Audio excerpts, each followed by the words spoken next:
Hi ಗೆಳೆಯರೆ, ಎಲ್ಲರಿಗೂ ನಮಸ್ಕಾರ.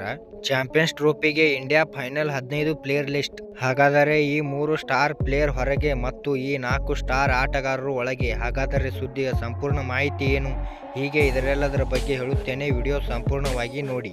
ಅದಕ್ಕೂ ಮುನ್ನ ನೀವು ಟೀಮ್ ಇಂಡಿಯಾ ಅಭಿಮಾನಿಗಳಾಗಿದ್ದರೆ ಈ ವಿಡಿಯೋಕ್ಕೊಂದು ಲೈಕ್ ಮಾಡಿ ಮತ್ತು ಇಂಥ ಹೊಸ ಅಪ್ಡೇಟ್ಗಳಿಗಾಗಿ ನಮ್ಮ ಚಾನಲ್ ಅನ್ನು ಸಬ್ಸ್ಕ್ರೈಬ್ ಮಾಡಿ. ಬರ್ರಿ ಮತ್ತು ವಿಡಿಯೋ ಸ್ಟಾರ್ಟ್ ಮಾಡೋಣ. ಬಹು ನಿರೀಕ್ಷಿತ ಚಾಂಪಿಯನ್ಸ್ ಟ್ರೋಫಿಗೆ ದಿನಗಣನೆ ಶುರುವಾಗಿದೆ. ಫೆಬ್ರವರಿ 19ರಿಂದ ಆರಂಭವಾಗಲಿರುವ ಈ ಟೂರ್ನಿಯಲ್ಲಿ 8 ತಂಡಗಳು ಕಣಕ್ಕಿಳಿಯಲಿವೆ. ಈ ತಂಡಗಳನ್ನು ಘೋಷಿಸಲು ಜನವರಿ 12ರವರೆಗೆ ದಿನಾಂಕಗಳು ವಿಧಿಸಲಾಗಿದ್ದು, ಹೀಗಾಗಿ ಈ ವಾರದೊಳಗೆ ಎಲ್ಲ ತಂಡಗಳು ಪ್ರಕಟಗೊಳ್ಳಲಿದೆ.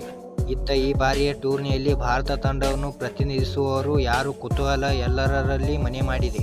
ಅದರಲ್ಲೂ ಕಳೆದ ಬಾರಿ ಏಕದಿನ ವಿಶ್ವಕಪ್ನಲ್ಲಿ ಕಣಕ್ಕಿಳಿದ ಆಟಗಾರನು ಚಾಂಪಿಯನ್ಸ್ ಟ್ರೋಫಿಗೆ ಆಯ್ಕೆ ಮಾಡುವುದು ಖಚಿತ.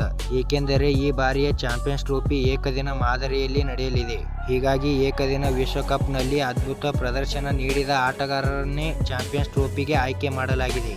ಅದರಂತೆ ಟೀಮ್ ಇಂಡಿಯಾದ 15 ಪ್ಲೇಯರ್ ಲಿಸ್ಟ್ ಈ ಕೆಳಗಿನಂತೆ ಇರಲಿದೆ. ಬ್ಯಾಟರ್ಗಳಲ್ಲಿ ರೋಹಿತ್ ಶರ್ಮಾ ಮತ್ತು ಶುಭಮ್ ಗಿಲ್, ಯಶಸ್ವಿ ಜೈಸ್ವಾಲ್, ವಿರಾಟ್ ಕೊಹ್ಲಿ, ಶ್ರೇಯಸ್ ಅಯ್ಯರ್ ಮತ್ತು KL Rahul wicket keeper, Rishabh Pant wicket keeper. ಇನ್ನು ಆಲ್ರೌಂಡರ್ಗಳಲ್ಲಿ ಹಾರ್ದಿಕ್ ಪಾಂಡ್ಯ, ರವೀಂದ್ರ ಜಡೇಜಾ, ಅಕ್ಷರ್ ಪಟೇಲ್ ಇವರ ಜೊತೆಗೆ ಪರಿಪೂರ್ಣ ಸ್ಪಿನ್ನರ್ ಆಗಿ ಕುಲ್ದೀಪ್ ಯಾದವ್ ಕಾಣಿಸಿಕೊಳ್ಳಲಿದ್ದಾರೆ. ಇನ್ನು ವೇಗದ ಬೌಲರ್ಗಳಲ್ಲಿ ಜಸ್ಪ್ರೀತ್ ಬುಮ್ರಾ, ಮೊಹಮ್ಮದ್ ಸಿರಾಜ್, ಹರ್ಷದೀಪ್ ಸಿಂಗ್ ಮತ್ತು ಮೊಹಮ್ಮದ್ ಶಮಿ ಇವರೊಂದಿಗೆ ಹೆಚ್ಚುವರಿ ಬೌಲರ್ಗಳನ್ನು ಮೀಸಲು ಪಟ್ಟಿಯಲ್ಲಿ ಆಯ್ಕೆ ಮಾಡಬಹುದು. ಧನ್ಯವಾದಗಳು ಇಲ್ಲಿವರೆಗೆ ವಿಡಿಯೋ ನೋಡಿದ್ದಕ್ಕೆ. ವಿಡಿಯೋ ಹೇಗೆ ಆಗಿದೆ ಎಂದು ಕಮೆಂಟ್ ಮಾಡಿ ಮತ್ತು ಇಂಥ ಹೊಸ ಅಪ್ಡೇಟ್ಗಳಿಗಾಗಿ ನಮ್ಮ ಚಾನಲ್ ಅನ್ನು ಸಬ್ಸ್ಕ್ರೈಬ್ ಮಾಡಿ ಮತ್ತು ಹಂಗೆ ನಿಮ್ಮ ದೋಸ್ತರಿಗೆ ವಿಡಿಯೋ ಶೇರ್ ಮಾಡಿ. ನಮಸ್ಕಾರ.